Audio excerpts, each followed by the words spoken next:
Hey there, traders. Welcome back to the Ticks and Trades channel.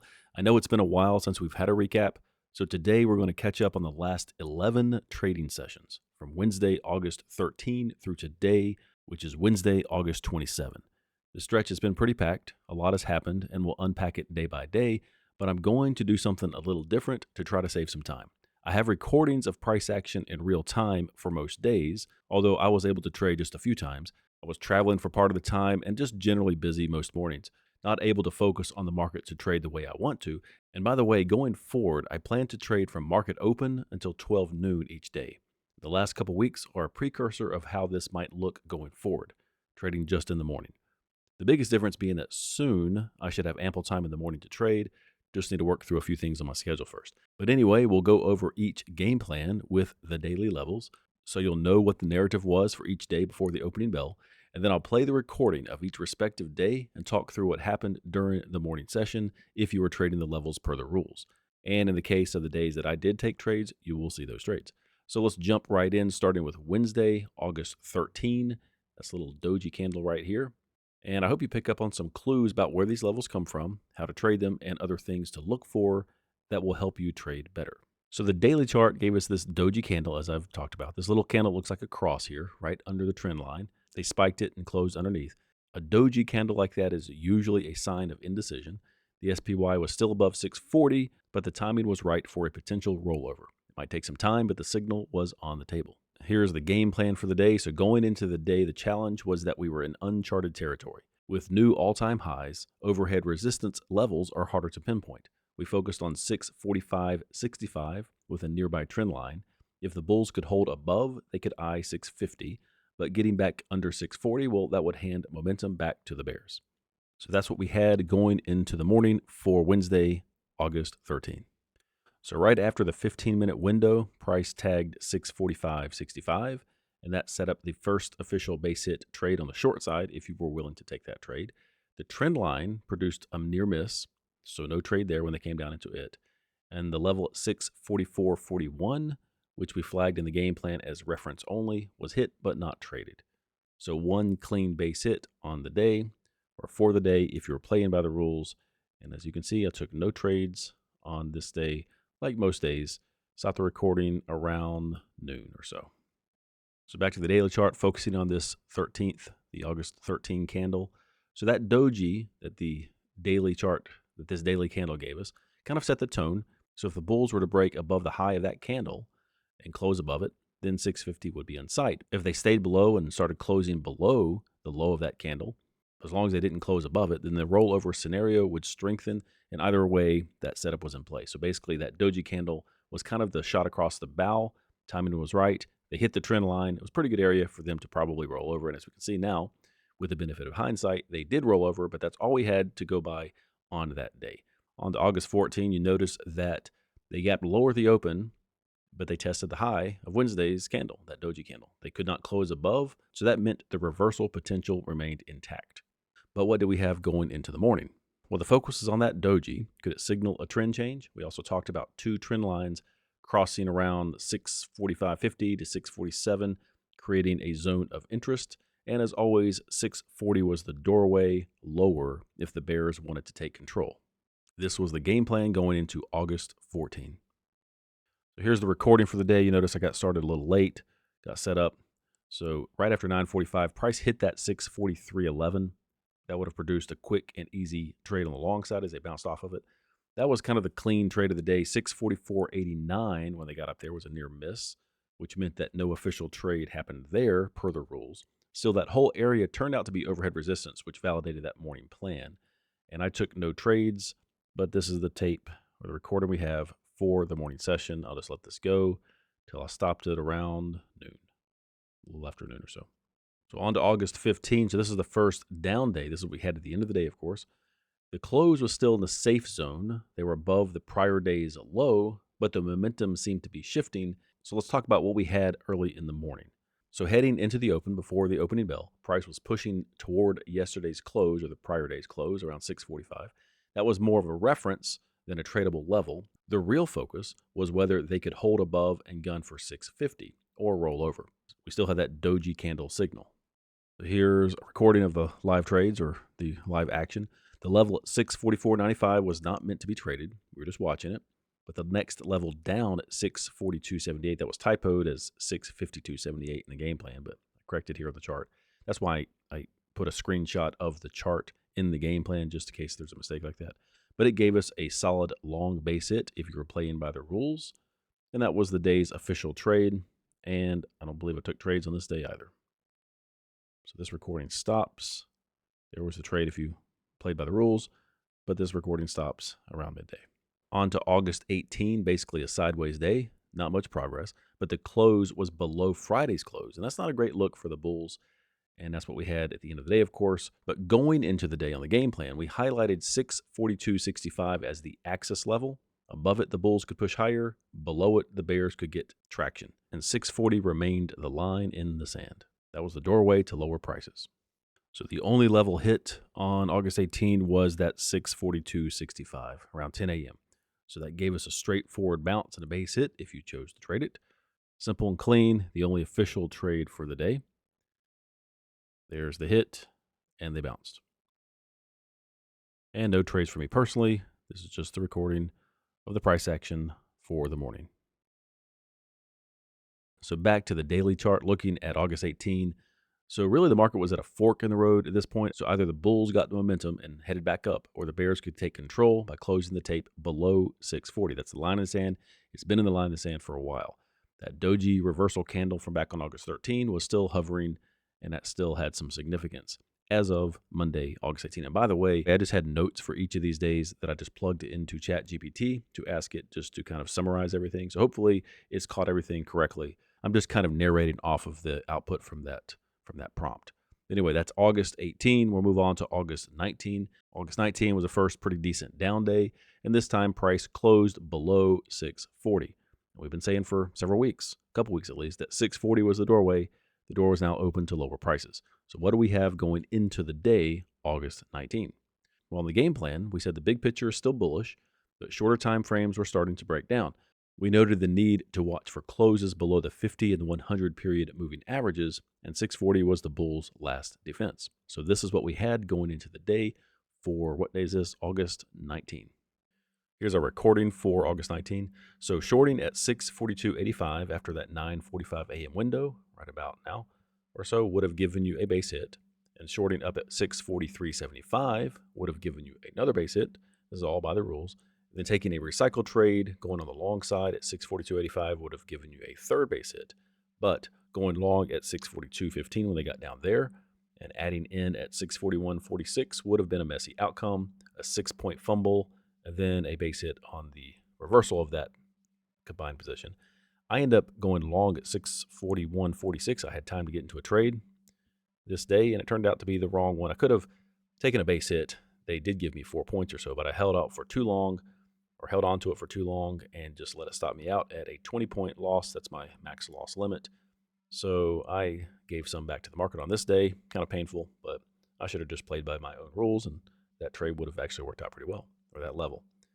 So I let this go down, and that was the one trade that I had for the day, and as soon as it was done, I closed up shop.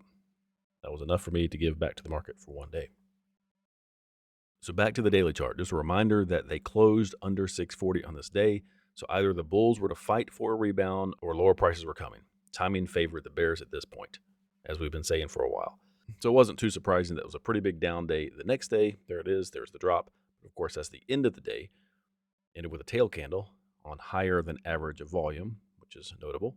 That's often a signal for a reversal. So we had this going into the day. Timing was also right for the Bulls to maybe regroup. But what do we have going into the morning on, what is this, August 20? Well, we started with the context of being under 640. Bears were in charge as long as price stayed below that.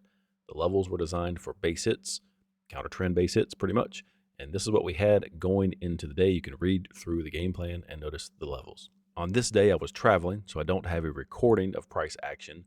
But just looking at the levels here on the game plan, I'll just talk through what would have happened if you played by the rules. So long at 637.47 was a near miss, jumped out at a wash per the rules. It was a near miss of the profit objective. Same story at 636.48, near miss, a wash, break even. 635.32 was a near miss, so never entered the trade, no trigger because they came up close to the level and bounced before hitting the level. A long at 634.16 produced a clean base hit. Unfortunately, the recycle trade of that same level, 634.16, did not work, and you would have been stopped out at the max loss limit for negative 20 points. So the net result was a minus 16 points on the day. Of course, all of this will be reflected in the tracking log. So if you want to go back and check all the work and plot the levels, you can see how all this panned out. So this puts us to Thursday, August 21st, another kind of sideways day. Nothing really changed in the big picture. The Bulls had a chance to turn things around, but we stayed kind of bound by the range, and they were still under 640, but they closed in the safe zone. They were still above the low of this tail candle, and that tail candle means generally that there could be a reversal. So we're looking at timing, how long it's taken to get down there, the volume, the tail candle, and where they're at in the big picture. They're fighting 640 is what they're doing. So are they going to get above? This is the end of the day of August 21st, but what do we have going into the day? The game plan, we talked about that rebound narrative. Bulls needed to reclaim 640 to get back on track. A PMI data release at 9:45 a.m. meant volatility risk right as our window opened, our window of opportunity opened. So this is what we had going into the day for August 21st. Here's our recording of price action for August 21st. So playing by the rules, you would have shorted at 636.82, and a reversal signal materialized at some point. And reversing at that point would have given a fumble. That would have produced a fumble out of this trade and would have been kind of the worst timing possible. And I will point out that was in the neighborhood of the open gap from the previous day. So while I wasn't trading on this day, just looking at it in retroactively here, I'm not sure I would have reversed knowing that that was there at that point. But anyway, that's 11 points given back to the market. Reversing at that point didn't work. Would have given another 8 points back. So that level didn't work very well on that. Recycling that level later would have given a base hit, and a long trade at 634.09 would have given you another base hit. So pulling some points or gaining some points, but ending the day net 11 points. I believe it was negative 19 plus 8. Yeah, negative 11 points, which is reflected on the log. So no trades for me. Closed up shop around noon. So looking at the daily chart, considering the next day or the next few days, the possibility of a rebound from this area was still good as long as the Wednesday tail candle here held, meaning we wouldn't want to get a close below the low of that tail candle on the next day, whatever day that was, Friday the 22nd. So the next day, Friday, would be the test. They could rally to close the week strong, or they get below and start closing below the low of this, and that would not be very good for the Bulls. So looking at Friday, sure enough, they gave us the rally, timing and the signals were there. The Bulls followed through. In the morning, what were we talking about? Well, we focused on where the weekly close would land. Staying above 637.25 was constructive. Falling below would have been bearish. We also noted that Jerome Powell had a 10 a.m. speech. That could be a potential catalyst of something. So that's what we had going into the day. You could take note of the levels and the rest of the game plan, and of course the screenshot leading into the day. On a recording, so you would have had a short at 639.72. Textbook base hit as they pulled away from that. 638.02 was almost triggered, but they missed by pennies before price rocketed higher with Powell's speech that morning. And no more shorts after a momentum flipped. So essentially, you see that type of thing happening. You wouldn't short 641.10. I didn't. In fact, I did. I was here. I almost got into this trade, by the way. I went short at 639.72. Actually, did we see that? Let me back up. I guess I was talking. I remember shorting that, and I almost got into, there we go. Almost got into that long trade. So I'm short at the level. There we go. 4 and took 5 points or so off pretty quick. And I was really wanted to get into 638.02, but just missed it. And when I saw them taking off right there, I think I had an order. I was just kind of hovering around there. Anyway, so that was it. So basically, the overall schematic matched the game plan. So the Bulls held above 637.25. The rally was likely, and they did. There's our axis point. That's the light blue line. So it's kind of important to see what they were doing here. But that's a pretty big jump. Anyway, so that was all we had. Did I let this thing go? Yeah, I let it go to about noon again. So here we go. So looking at Friday's close, Bulls pushed the SPY back to all-time highs, or near all-time highs. 650 in the trend line directly ahead. So the question is, does this rally extend to the next week, Monday, or will resistance at 650 prove too tough? That's the kind of way I would have wrapped up that week. So remember this, and also this week marks the 20th week of that bull run since April, way back here. So the 21st week could be a pivot. That's something that's starting to come into play this week. We'll find out pretty soon, of course, when that happens. So next up is Monday, August 25. That's this little down candle here. You can tell by the end of the day, it wasn't a huge range. Big picture price basically went sideways, closed slightly down. This could be the bulls simply taking a breather after Friday's rally. That was one of the possibilities that we laid out that morning in the game plan. And speaking of, here it is. Before the open, we noted that price had been mostly flat overnight and in the pre-market. Some of the levels were spread farther apart, but we also pointed out a possible interim resistance zone around 645.15 to 645.40. It wasn't on the official board, but it was worth keeping an eye on. We also said that if ES climbed back up towards 6,500, it would make testing SPY 650 more likely. On the other side, if the bulls needed a breather, they could take price down toward the official level at 642.81. And that's exactly what happened. Price meandered up to that 645.15 to 645.40 zone, found resistance, kind of pulled away for the rest of the day. And where did they end up? Right down at the official level at 642.81. I just noticed that I did not edit this video to speed it up. So this is just real time. So I'm going to move ahead here. So there we go. Market opens 9:30. And I was willing to scale in. You see the limit orders there if they got down there, but they just kind of hung out that zone. Remember at 645.15, 645.40, kind of an area around here. Get up to it. Can't remember if I put the lines on the chart. Probably had them on another analysis chart. Anyway, there was a slight reaction down there, but it wasn't a trade per the rules. I'm talking about 642.81. Why? Because of the time of day. We're almost toward, like within the last 30 minutes. By then, I was long gone. I let this recording go till around midday or so, noon. So no trade per the rules and no trades for me. We're not going to count that potential short up at 645.15, but they did hit it and pull back because that was not an official level on the board this morning. So no official trades for August 25. And August 26, so SPY managed to keep price elevated for this day. They closed right around the previous day's high and Friday's close. So this morning's game plan put a possible bullish consolidation on the table, and even if price dipped, support was expected. We also talked about a bigger picture timing cycle, the idea that the bears could come out sometime this week or next week for a more meaningful pullback. But in the meantime, the question is simple. Would the bulls tag 650 before that happened? Or did a pullback arrive first? So we also talked about a 40-cent reference zone between 642.42 and 642.82. It wasn't an official trade level. It was likely to act as an axis area to help define the day. Above it was bullish, below would be less bullish. That's pretty much exactly how it played out. Early on, the zone kept price suppressed. The bulls had a fight to stay above. And once they started closing candles above it, the door opened for the next level up at 644.06. And the reason I'm not playing this yet, because I took a quick impromptu trade I want you to see. Happened pretty quick. I went long with 4 contracts, grabbed like 3.5 points on a bounce around 641.80, I think it was. So it happens pretty fast. I just want to show it to you. And later on, I added another small position and ended up jumping out like at a point or so. But that happened so fast, I want to make sure you see it. I think it was down when they came down pretty low, 641. Here we go. So I'll pause this. There we go. So I'm long 4 and took, I think it was 3.5 points. Like literally took seconds. And then later on, there's another trade you'll see me in. It took a little bit longer, and I jumped out when they didn't break out when I thought they were going to break out. So the only official trade was 644.06 when they hit it later. That was a clean base hit. Quick one. Then no recycle on that level because they did come back and hit it. Would have worked, but it was within the last 30 minutes before the close, and per the rules, that's off limits. So here I'm long 2 for this other trade. Did not work out.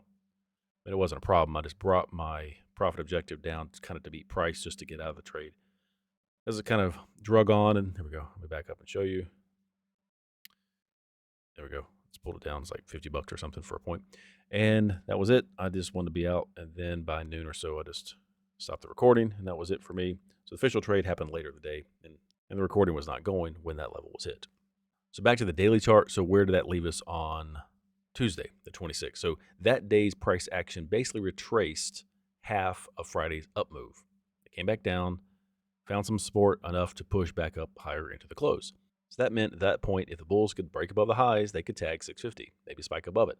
But the bigger picture on the weekly chart, this is the 21st week of that big bull run that started back in April, we said. From a timing perspective, that's prime territory for the bears to make a stand. So here's one scenario. Say the bulls go up and they spike 650 like this week or next week, and then the bears pull price down to finish the week well below it, like maybe even sub 640 or so. That will be a shot across the bow for a deeper pullback on the weekly chart. I'll look at the weekly chart in a minute. On the other hand, if we start seeing daily closes and weekly closes above 650, then the conversation changes entirely. At that point, we'd start looking for longer-term upside destination. Anyway, we'll take it one day at a time. So now we're finally to the last day. This is today, August 27. The SPY is still hanging out near the highs. A relatively solid grind higher for most of the day, and then they pulled back at the very end of the day. We'll come back, talk about this in a minute. So the game plan is actually still online. So here's the game plan for today. We noted that the bullish consolidation we talked about yesterday seemed to be playing out. Getting above that zone at 647.78 to 648.14 in blue, and closing candles above it would put 650 in the crosshairs for the bulls. The axis level was 645.14, so staying above helped the bull case, staying below and closing below, more selling could pick up. We also covered the longer-term timing component. This week or next is that window where the bears could come out. There could be some selling programs going on, institutions, professionals, taking profits. We'll see what happens. They could wait for 650. They could fall short. Either scenario was possible. The important point is that time matters as much, if not more, than price. When both line up, trend changes usually follow. No major data releases were on the docket, so it's all about the technicals. Here we go for today. That's what we had going into the day. So by 9:45, price was sitting above that axis level of 645.14. So per the rules, that made it fair game to go long when price came back down into it. That's what I did. So going long gave a clean base hit of 4 points or more if you were willing to hold on to it.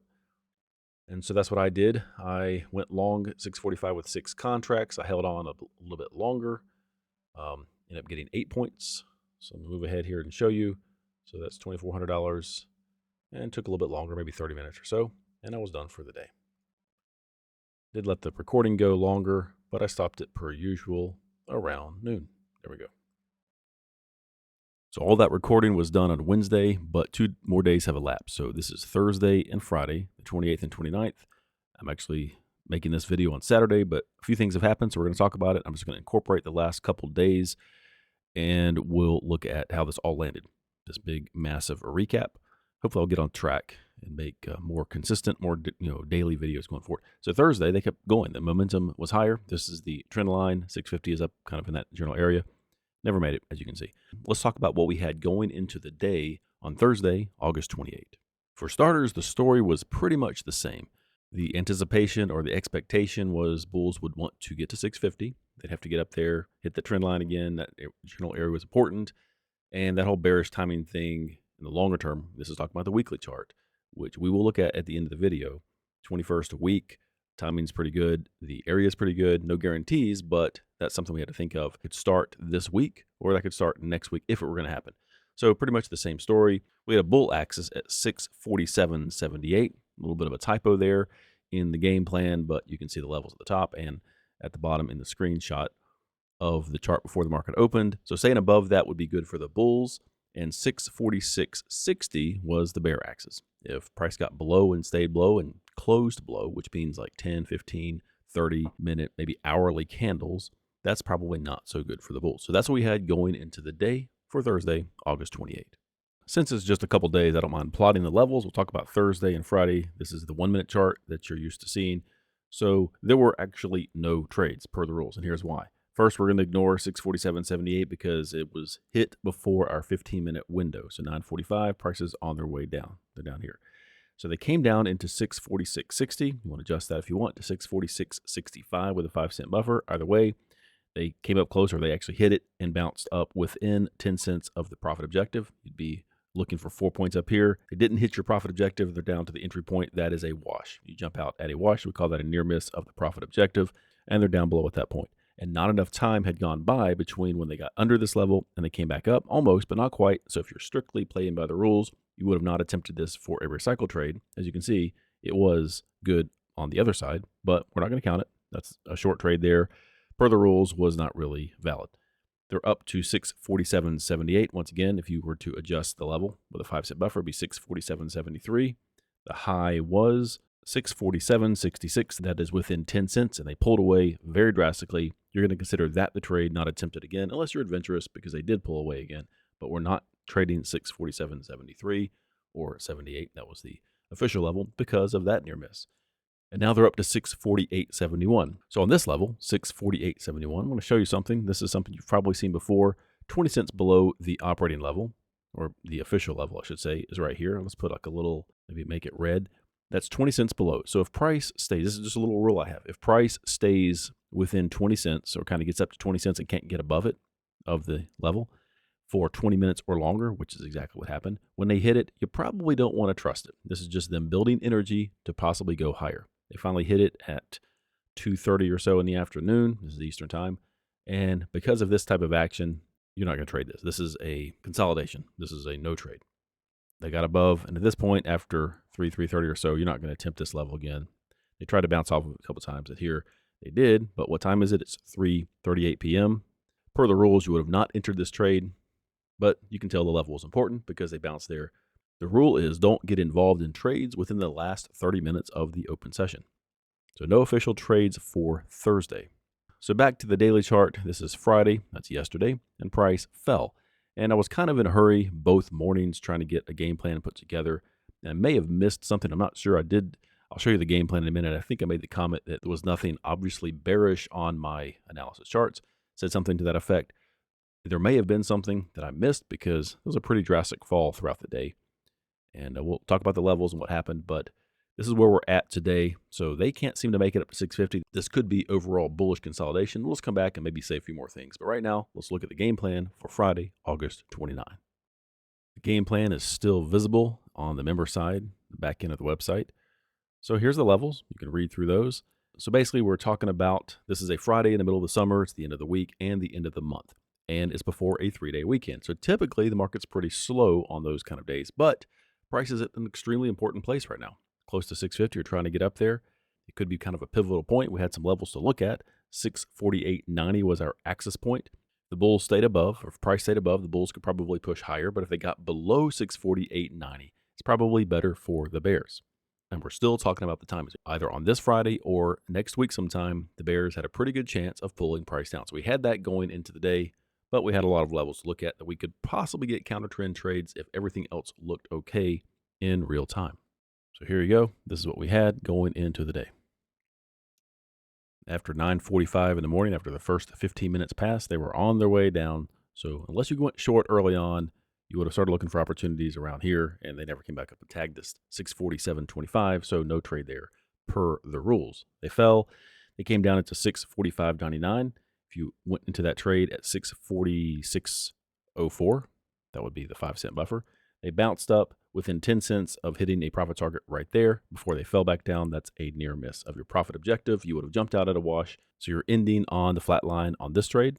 They came down into 644.76. So we'll go call this 644.81, 5 cent buffer. Going long there obviously did nothing at this time, but they got below. And if you played by the rules, you would have given 8 points back at a fumble. You would have reversed it, and that reversal didn't work, at least at that time, just strictly treating this like an algorithm. Then you would have given another 8.5 points back on the other fumble. When you have 2 fumbles in a row, I call that a TKO. Said that before. So that's 16.5 points given back. They did fall. Didn't have any levels below this. I got involved during a little break I had in the morning. Really not enough time to babysit the trade. But anyway, I jumped out at a decent little loss myself. But either way, playing by the rules, you would have given some money back. And that's the way the week ended. So a pretty good fall. It's essentially that gap lower, just they kept the momentum going. The market didn't like what it saw leading up into Friday morning. So I do have recordings for both Thursday and Friday. We can look at those back to back.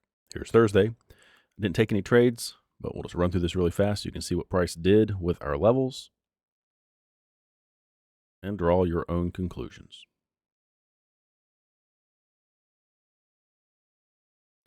Stop this right after lunch.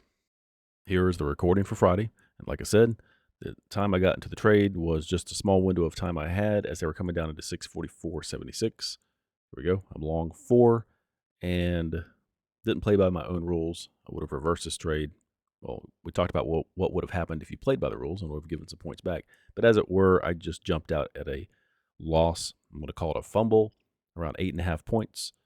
And that happened. Everything disappears. You can see me just close out the trade. You don't see that off screen, but my trade controls are not being recorded to the right of the screen. So I gave 8.5 points away or back to the market, and that was it for me for the day. Pretty much busy for the rest of the morning and let this thing go and just cut it off around lunchtime again. There we go. So one thing I just want to add to this daily chart. So what they did on Friday, they closed below, for whatever it's worth, they closed below the previous day's low. That's not great. I mean, it's kind of right in the same neighborhood, but it is officially lower than that low. And they're still above, all the moving averages. If we go to the weekly chart, then we're talking about this timing thing. So they're coming up. So they closed below this trend line. They never got to 650. This is just strictly a timing thing. Yes, I know they're above all these moving averages, and there's nothing bearish about this, but a pullback, when you can say a market is quote unquote overextended, a pullback is not out of the question. And timing would be on the bear side at this point. So the fact that we kind of had this drop on Friday, it could be a little bit of a clue. We'll see by the time the pre-market opens Sunday night. What am I saying? Monday night, because Monday's a holiday. The equities market's closed. The SPY will be closed, at least New York Stock Exchange. And I don't plan to trade futures on partial days like on Monday. Let's just come back to it on Tuesday when the equities market is open. But anyway, we'll see what happens with a little bit of futures activity Monday night. And either way, we will be back at it on Tuesday. So the question is, have we seen a failure up at 650 and the timing is kicking in? The bears are finally getting their pullback. We might see a trapdoor open. So either way, the levels will guide us and the base hits will keep stacking up and the process stays the same. Even if you have a stretch like this where you end up on the flat line or lose a little bit, in the big picture, the base hits do pile up. With all that being said, here are the logs for this period of time, August 13 through August 29. And you can see, playing by the rules, this is what would have happened. If you use the same approach to identify the levels each morning and the same approach to trade them, this is where you would have landed. Not the greatest period of time here. You would have ended up underwater slightly, but it's a probabilities game. It's the law of large numbers in play. Over time, the base hits will stack up, and this is why I track these metrics. You can see the profit and loss metrics, the daily averages, and everything. And over here on the Sam's trades, actually slightly worse on the few days that I was able to trade, they weren't the best days. I haven't had a lot of time to focus on the market lately, and it shows. But once again, this is a relatively small snapshot of time. I know that tracking the trades as I do here in these logs certainly helps me focus on the big picture, and I hope it helps you as well. So if this recap helped you make sense of the bigger picture, hit like and subscribe and check out Ticks&Trades.com for the daily levels and the game plans before the bell each morning, at least how you can get access to them. Thank you very much for hanging in there and watching this recap. Trade well, stay disciplined, and I'll talk to you in the next one.